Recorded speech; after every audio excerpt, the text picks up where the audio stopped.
At 6:47 in the morning on July 9, 1943, Lieutenant Nathan Bedell watched 14 Mitsubishi Zeros break through the cloud layer above him, their polished silver wings catching the early sun like knives. He was flying a PBY-5 Catalina, the slowest combat aircraft in the Pacific Theater. Maximum speed, 117 miles per hour. The Zeros could hit 350. Bedell's aircraft was a flying boat designed for reconnaissance and rescue. The Zeros were pure fighters, built to kill bombers. The mathematics were simple. He was dead. The PBY Catalina earned many names during World War II. Dumbo, the Cat, the Flying Lifeboat. Crews loved it because it saved pilots who ditched in the ocean. But nobody called it a fighter. It couldn't dogfight. It couldn't outrun anything. It carried minimal defensive armament. 3 machine guns, maybe 4 if you were lucky.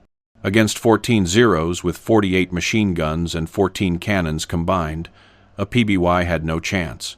Nobody had ever survived those odds. Nobody had even tried. Bedell's mission that morning had started simply enough. Naval Air Station Saipan dispatched his crew at 0400 hours with orders to patrol the waters northeast of Truk Lagoon. Japanese shipping had increased in the area. Command wanted confirmation of convoy routes before planning strikes. Standard reconnaissance, 6 hours of flying, scan the ocean, take photographs, return home. His crew consisted of 9 men. Co-pilot Warren Pratt, flight engineer Donald Sims, radio man Curtis Webb, navigator Michael Torres, bow gunner Raymond Hicks, and 3 waist gunners, Robert Kane, Leonard Voss, and James Colburn. Bedell had flown with most of them for 8 months, 37 missions together. They'd been shot at twice, light damage both times. This was supposed to be mission 38. They found the Japanese convoy at 0630. 4 cargo ships, 2 destroyers, moving northwest at 12 knots.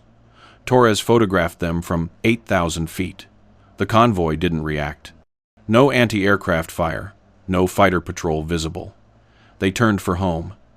That's when Webb picked up the radio chatter. Japanese fighters scrambling from Truk. Bedell dropped to 500 feet, hoping to hide in ground clutter. The ocean surface stretched flat and gray below them. No place to hide a 70-foot wingspan aircraft. The Catalina was white with dark blue upper surfaces, visible for miles. The Zeros found them 23 minutes later. 14 aircraft diving from 12,000 feet in 2 formations of 7. Bedell recognized the pattern immediately. The first group would make a high-speed pass from above and behind, forcing the Catalina to maneuver. The second group would attack from the flanks while the PBY was slow and vulnerable. Standard Japanese fighter doctrine. They'd done it to hundreds of bombers. It always worked. If you want to see how Bedell turned this death sentence into the most improbable aerial victory of the Pacific War, please hit that like button. It helps us share these forgotten stories with more people. Subscribe if you haven't already. Back to Bedell and his crew facing 14 Zeros at 6:47 on a gray Pacific morning. Bedell had approximately 90 seconds before the first Zero entered firing range. The standard response was to run, push the throttles forward, stay low over the water, and hope fighter escorts arrived before the Zeros shot you down. But Bedell was 400 miles from Saipan. No friendly fighters within 300 miles. Running would extend his life by maybe 10 minutes. The Zeros would overtake him, attack from the stern where the Catalina had minimal defensive fire, and shred the aircraft with their 20-millimeter cannons. He made a decision that should have killed everyone aboard. He turned toward the Zeros. Pratt looked at him like he'd lost his mind. We're turning into them? Into 14 fighters? Bedell pushed the control yoke left. The Catalina banked slowly, not like a fighter. The PBY turned like a cargo ship, but it turned, heading directly at the diving Zeros. Get everyone to their guns. Every single weapon we have. And tell Sims to prepare for water landing. We might need to ditch fast.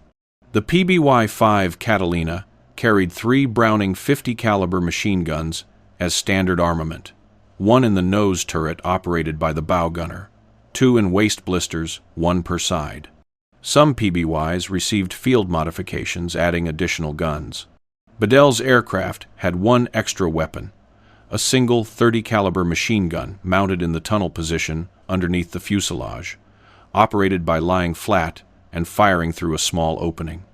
4 guns total, against 14 Zeros carrying 2 7.7mm machine guns and 2 20mm cannons each. The firepower disparity was overwhelming. But Bedell understood something about fighter tactics that most bomber pilots didn't. Zeros attacked from the rear because bombers were defenseless there. But if you turned toward them, they had to attack head-on.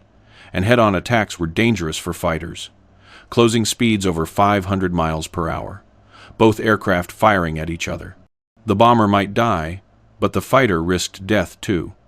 Most fighter pilots avoided head-on passes unless they had no choice. Bedell was betting his life that the Zero pilots would break off early rather than risk collision. It was a terrible bet, but it was the only bet he had. The first Zero came in at 6:49. Bedell saw the muzzle flashes from its guns. Tracers walked toward the Catalina's nose. Hicks opened fire from the bow turret. The .50 caliber shook the entire aircraft. The Zero kept coming. 800 yards, 600, 400. The Japanese pilot was committed. Bedell held course. The Catalina had no armor plating. 20mm shells would punch straight through the hull. 200 yards. Hicks was screaming into the intercom, but Bedell couldn't make out the words over the sound of the machine gun. 100 yards. The Zero's left wing erupted in smoke. Hicks had hit something. The fighter rolled hard right and flashed past the Catalina's wing with maybe 20 feet of clearance. Gone in a second. The second Zero attacked from the port side. Kane fired from the waist blister. The Zero pilot saw the tracers, banked away before entering effective range. The third and fourth Zeros came together, one high, one low. Voss fired at the high aircraft. The tunnel gunner, Colburn, couldn't see the low one from his position. The low Zero raked the Catalina from nose to tail. Bedell felt the impacts. Metal tearing. Something in the rear fuselage exploded. Not the fuel tanks. They were in the wings. Probably ammunition cooking off. Pratt was shouting damage reports. Number 2 engine losing oil pressure. Hydraulics failing. Port waste blister damaged. Kane's wounded. Bedell kept the nose pointed at the circling Zeros. They were regrouping, climbing for another pass. He counted 13 now, 1 missing. The first Zero, the one Hicks hit. Either it crashed or flew home damaged. 13 left. Still impossible odds, but slightly less impossible. How bad is Kane? Can he still shoot? Webb crawled back to check. Returned 30 seconds later. Shrapnel in his leg. He's still shooting. Says he's fine. He's not fine, but he's shooting. The Zeros split into 3 groups. 4 aircraft attacking from the nose, 4 from the port side, 5 from starboard. Coordinated assault. They'd strangle the Catalina with overlapping fire. No way to defend against all 3 groups simultaneously. Bedell watched them set up. Professional pilots, well trained. They were taking him seriously now, not treating the PBY as an easy target. That was good and bad. Good because it meant they were being cautious. Bad because coordinated attacks would kill him. He did something that shouldn't have worked. He pushed the nose down. The Catalina dropped toward the ocean. Not diving. The PBY couldn't dive. It descended like an elevator, slow and controlled. 200 feet. 100. 50. The propellers were 30 feet above the water. At this altitude, the Zeros couldn't attack from below. They had to come level or from above. It reduced their attack angles, forced them to approach at predictable trajectories. The trade-off was that Bedell had no room to maneuver. If he needed to evade, there was nowhere to go but into the ocean. The 4 Zeros attacking from ahead came in line astern, one behind the other. Single-file approach. Bedell understood immediately. They were minimizing their exposure to the bow gun. Only one fighter at a time in Hicks's firing arc. Smart, but it also meant only 1 Zero could shoot at a time. Hicks opened fire at 1,200 yards. Long range for a .50 caliber, but he wasn't trying to hit anything. He was forcing the Zero pilot to fly through tracers, making him think about dying. The lead Zero held course until 800 yards, then broke left. The second Zero took his place. Hicks kept firing. This pilot held until 600 yards, fired a burst. Cannon shells hit the water 50 feet in front of the Catalina. The Zero pulled up. The third and fourth fighters made their passes. Both broke off early. Nobody wanted to play chicken with a 50 caliber machine gun at closing speeds over 500 miles per hour. The port side attack came simultaneously, 4 Zeros in a loose formation. Kane fired despite his wounded leg. Voss fired from the starboard blister, traversing his gun across the fuselage to cover the port side. The Zeros spread out, giving each other room. They weren't breaking off early. They were coming in hard. Cannon fire walked across the water toward the Catalina. Bedell couldn't turn. He was 30 feet above the ocean. Any maneuver would slam them into the water at 115 miles per hour. They'd cartwheel and disintegrate. Torres appeared from the navigation station carrying a Thompson submachine gun. He smashed out one of the small side windows and started firing at the Zeros. A .45 caliber submachine gun against armored fighters? Useless. But Torres fired anyway, and somehow one of the Zeros broke off. Maybe the pilot saw tracers from an unexpected angle and assumed there was another gun position. Maybe he didn't want to risk it. The other 3 Zeros kept coming. Their cannon fire hit the Catalina's port wing. The wingtip shredded, fuel sprayed from the outboard tank. Not on fire yet, just spraying. The Zeros flashed past. The starboard side attack was 5 fighters in a Vic formation. Voss was already firing before they entered range. Colburn fired from the tunnel position. The 50 caliber and 30 caliber tracers converged on the lead Zero. The pilot never had a chance. His aircraft flew directly into the stream of fire. The Zero's engine exploded. The fighter pitched up, stalled, and spun into the ocean. Dead, the other 4 Zeros scattered. They hadn't expected concentrated defensive fire from the starboard side. Most PBYs had minimal armament there. Bedell's extra tunnel gun changed the equation. 12 Zeros left. They circled at 2,000 feet, reforming. Bedell held altitude, 30 feet above the water. The damaged wing was still leaking fuel. The mist caught the sunlight, a visible trail behind the Catalina. If a tracer hit that mist, the entire aircraft would ignite. He couldn't climb. The leaking fuel was venting in the slipstream. Higher altitude would bring it closer to the hot engines. He couldn't turn. Any bank would drop the damaged wingtip into the water. He could only fly straight and hope the Zeros made another mistake. Pratt was reading damage reports from the crew. Number 2, engine still running but losing power. Hydraulic system completely dead. Landing gear won't retract. Not that it mattered. The gear was retracted. Elevator controls sluggish. Rudder controls normal. Port waste blister structure damaged, but Kane's still shooting. Fuel leak from port wing. Rate of loss, approximately 10 gallons per minute. Time to empty tank, 38 minutes. We've been in combat for 9 minutes. Feels like 9 hours. The Zeros came again at 0700. Different tactics this time. No more coordinated group attacks. They were coming in pairs. One high, one low. Alternating sides. Keeping the Catalina's gunners busy. Preventing them from concentrating fire. It was working. Hicks fired at the high Zero. Couldn't track the low one. Voss fired at the starboard attacker. Missed the port attacker. The Catalina was taking hits. Small caliber machine gun rounds mostly. The Zeros were preserving their cannon ammunition for killing shots.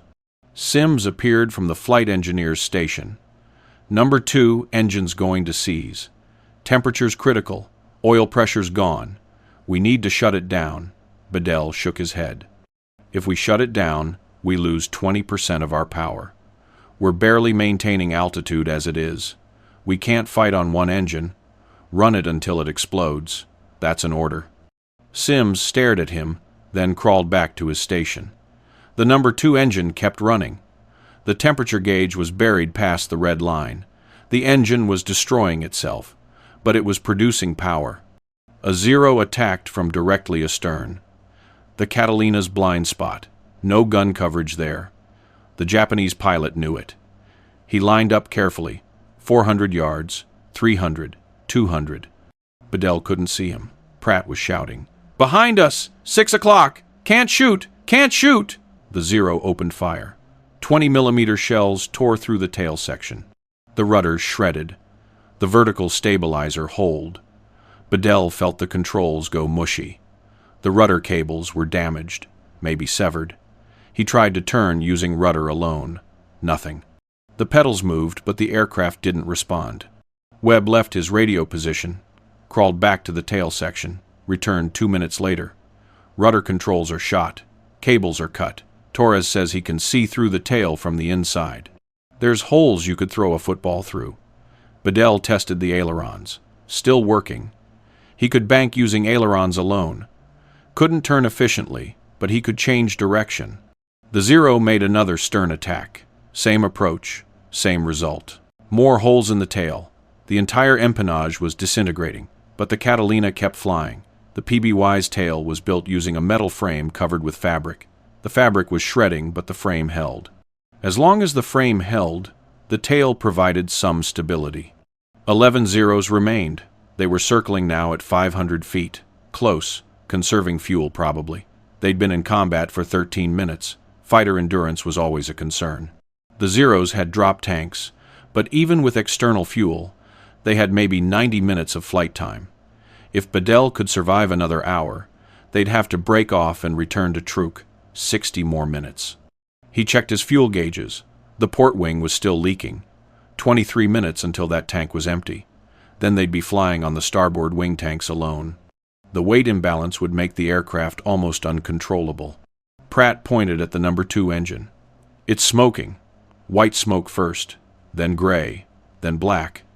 The engine was dying. Bedell watched the cylinder head temperature. 800 degrees. 900. The gauge maxed out at 1,000. The needle was buried. The engine seized at 0714. The propeller windmilled for 5 seconds, then locked solid. Instant drag.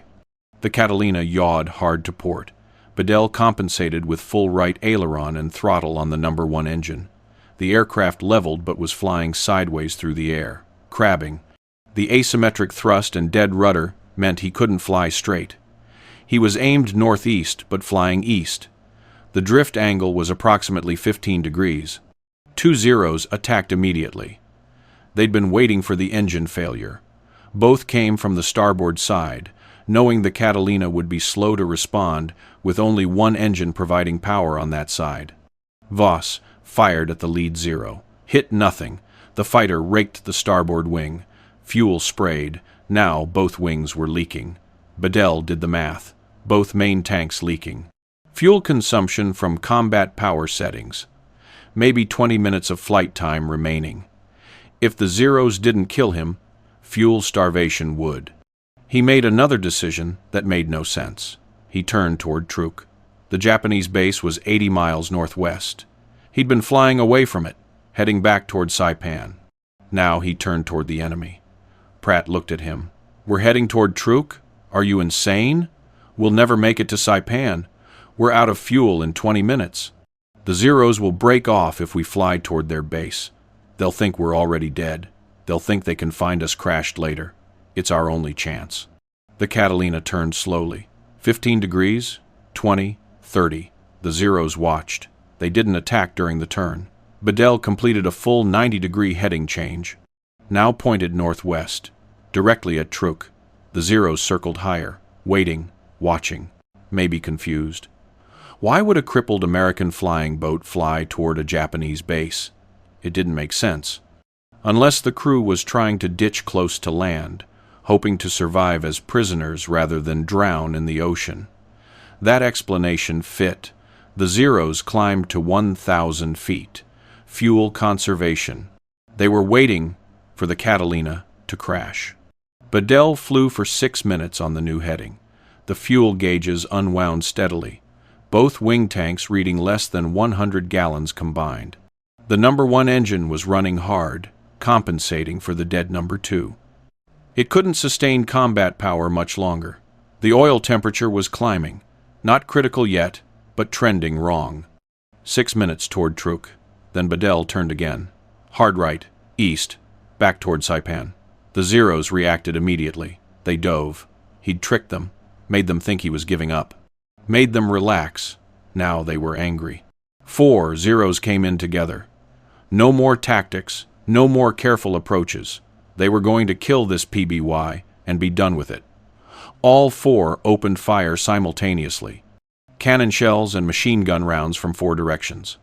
The Catalina shook, metal screamed, something in the fuselage exploded. Bedell felt heat on his neck, fire somewhere behind him. Sims appeared with an extinguisher, sprayed foam through the crew compartment. The fire went out. Electrical fire. Battery box exploded. We've lost all electrical power. Radio's dead. Instruments are dead. We're flying on mechanical linkages and prayers. The 4 Zeros pulled up after their pass. They didn't circle for another attack. They climbed to 2,000 feet and headed northwest. Back to truck. Out of ammunition or fuel, or both. 7 Zeros remained. They took up positions around the Catalina, 500 feet away, matching speed, not attacking, just watching, waiting for the American aircraft to fall out of the sky. They didn't have to shoot anymore. The PBY was bleeding fuel, flying on one engine, damaged beyond any hope of survival. They were witnesses now, not attackers. Bedell checked his watch. 07:23. Combat had lasted 36 minutes. He'd been flying at 30 feet above the ocean for 28 minutes. His hands were cramped on the controls. The asymmetric thrust meant constant pressure on the yoke and aileron. His right leg was shaking from pressing the useless rudder pedal. Habit, muscle memory. It didn't do anything, but he kept pressing it. Pratt was calling out fuel state every 2 minutes. 80 gallons, 70, 60, 50. At 40 gallons, the number 1 engine would start surging. At 20 gallons, it would quit. The 7 Zeros maintained their escort positions. They were following the Catalina, making sure it crashed. They'd report the position. Recovery ships would search for survivors. Standard procedure. Bedell watched them through the side window. Close enough to see the pilots. Young men, same age as his crew. Early 20s. One of them waved. Not mocking, just acknowledging. You fought well. Now you die. Bedell didn't wave back. At 07:31, the number 1 engine coughed. Fuel starvation. The propeller stuttered, caught, stuttered again. Bedell advanced the mixture to full rich. The engine smoothed out. Temporary fix. He had, maybe 3 minutes. The fuel gauges read empty, actually past empty. The needles were below the 0 mark. They were flying on fumes, and the fuel trapped in the lines between the tanks and engine. 3 minutes until dead stick. The Catalina would glide for maybe 30 seconds before hitting the water at 90 miles per hour. The nose would dig in. The aircraft would flip. Everyone would die. Webb appeared from the rear compartment. The waist gunners found something. Port wing root access panel, behind Kane's blister position. There's a small fuel tank there, emergency reserve. Maybe 20 gallons. Nobody knew it existed. It's not on the schematics. It's not connected to the fuel system. It's just there. Hand pump manual feed to the number 1 engine. Sims is rigging it now. 20 gallons meant 15 more minutes of flight time. Still not enough to reach Saipan. But 15 more minutes meant 15 more miles, closer to friendly territory. Better chance of rescue after ditching. Bedell nodded. Do it. The 7 Zeros watched the Catalina. They saw crew members moving in the damaged fuselage. They saw the aircraft maintaining altitude despite the dead engine and leaking tanks. They must have been confused. How was this American flying boat still airborne? By every calculation, it should have crashed 10 minutes ago. But it flew. Barely.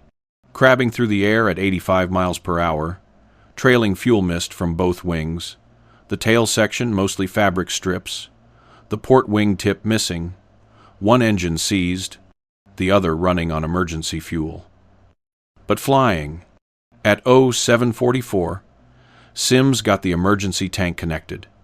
The hand pump fed fuel directly to the engine. 15 minutes of flight time. The number 1 engine smoothed out. The temperature dropped slightly. Bedell felt the aircraft stabilize.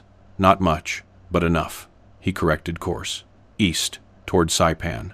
340 miles away. 15 minutes of fuel. 95% probability of ditching in the ocean. But they'd be 90 miles closer than they were an hour ago. 90 miles meant better rescue chances. Search aircraft could find them. Maybe. The 7 Zeros followed for another 6 minutes. Then, at 0750, they turned away. All 7 at once. They'd seen enough. The Catalina wasn't going to crash in the next few minutes. They were low on fuel. They needed to return to Truk before they flamed out over the ocean. They climbed to 5,000 feet and disappeared to the northwest. Gone. Bedell watched them leave. His hands were still locked on the controls. He couldn't relax. Not yet. They still had to survive the ditching. Webb sent a distress call on the emergency frequency. Hand-cranked radio. No electrical power, but the radio had a mechanical backup. He transmitted their position, heading, aircraft status. Ditching in 10 minutes. Request rescue. Repeat, ditching in 10 minutes. No response. The radio had maybe 5 miles of range with the hand crank. Nobody was close enough to hear. They were alone. 0756. 8 minutes of fuel remaining. Bedell started looking for landing sites. The ocean surface was smooth. Light winds. Good conditions for ditching. The PBY was designed to land on water, but usually under controlled conditions. Full electrical power, working flaps, symmetrical thrust, undamaged hull. Bedell had none of those things. He ran through the ditching checklist from memory. No hydraulics meant no flaps. He'd land fast, probably 100 miles per hour. The asymmetric thrust meant he'd hit the water at an angle. The Catalina would slew sideways, maybe flip, maybe break apart. Everyone needed to be in crash positions. Pratt started calling it out over the still-functioning intercom. Crash positions in 3 minutes. Secure all loose equipment. Prepare for water landing. The crew moved through the fuselage, tightening straps, bracing themselves. Kane was still in his blister, wounded leg wrapped in bandages, ready to get out through the top hatch if they survived the impact. At 0803, the number 1 engine quit. The propeller windmilled briefly, then stopped. Total silence except for the wind howling through the damaged fuselage. The Catalina started descending immediately. Bedell held the nose up, trading speed for altitude. They had maybe 60 seconds before they hit the water. He aimed for a patch of ocean that looked smooth. No whitecaps, no visible swells, just flat gray water. Pratt braced against the instrument panel. Bedell kept both hands on the yoke. 30 seconds. The ocean filled the windscreen. 20 seconds. He could see individual wave textures. 10 seconds. He pulled back slightly. The nose lifted. The PBY's hull touched the water at 93 miles per hour. The impact was violent. The hull slammed into the surface. Water erupted around the cockpit. The windscreen cracked. The aircraft bounced, hit again, bounced again. Each impact felt like hitting concrete. The nose dug in. The tail lifted. The Catalina was going to flip. Bedell pushed forward on the yoke, trying to keep the nose up. The tail settled. The aircraft slewed left. The damaged port wing hit the water. Metal tore. The wing folded back. The Catalina spun 90 degrees, then stopped, floating. The crew sat in silence for 5 seconds. Then everyone started moving at once. Water was coming in through the holes in the hull. Not fast, but steady. The PBY would sink eventually. They needed to deploy the life rafts. Torres and Sims pulled the rafts from their storage compartments. Inflated them using CO2 cartridges. 2 6-man rafts, big enough for the 9-man crew. They pushed them out through the waste blisters. Everyone climbed out. Kane last, struggling with his wounded leg. They got into the rafts, watched the Catalina settle lower in the water. The fuselage was flooding. The nose dipped. The tail lifted. At 0817, 14 minutes after ditching, the Catalina slipped beneath the surface. Gone. 9 men in 2 life rafts in the middle of the Pacific Ocean. 250 miles from Saipan. Webb had a hand-crank emergency transmitter in his raft. He started broadcasting, "Mayday, Mayday." 9 souls in life rafts. Position approximately 250 miles northeast of Saipan. Aircraft down. Request rescue. He repeated the message every 10 minutes. No response. They drifted. The sun climbed higher. The ocean was calm. They had emergency rations, water, medical supplies. They could survive for days if necessary, but they needed rescue soon. Kane's leg wound was infected. He needed real medical attention. At 11:32, 3 hours and 15 minutes after ditching, they heard engines, aircraft engines, high altitude. They looked up, couldn't see anything. The sound grew louder. Then a PBY Catalina dropped through the cloud layer at 2,000 feet. Friendlies, search and rescue. Webb fired a flare, red smoke on the ocean. The Catalina circled, landed 200 yards away. Taxied close. The crew pulled the rafts alongside. Everyone climbed aboard. They were safe. The rescue PBY took off 20 minutes later, headed for Saipan. They landed at 13:07. 5 hours and 31 minutes after leaving that morning, Kane went directly to the hospital. The rest of the crew went to debriefing. The intelligence officers didn't believe the story at first. 1 PBY against 14 Zeros? Impossible. But all 9 crew members told the same story, consistent details. The intelligence officers took notes, filed reports. The next day, radio intercepts from Truk confirmed Japanese fighter activity in that area. Reports of a tenacious American flying boat that refused to die. The Japanese pilots had filed their own reports.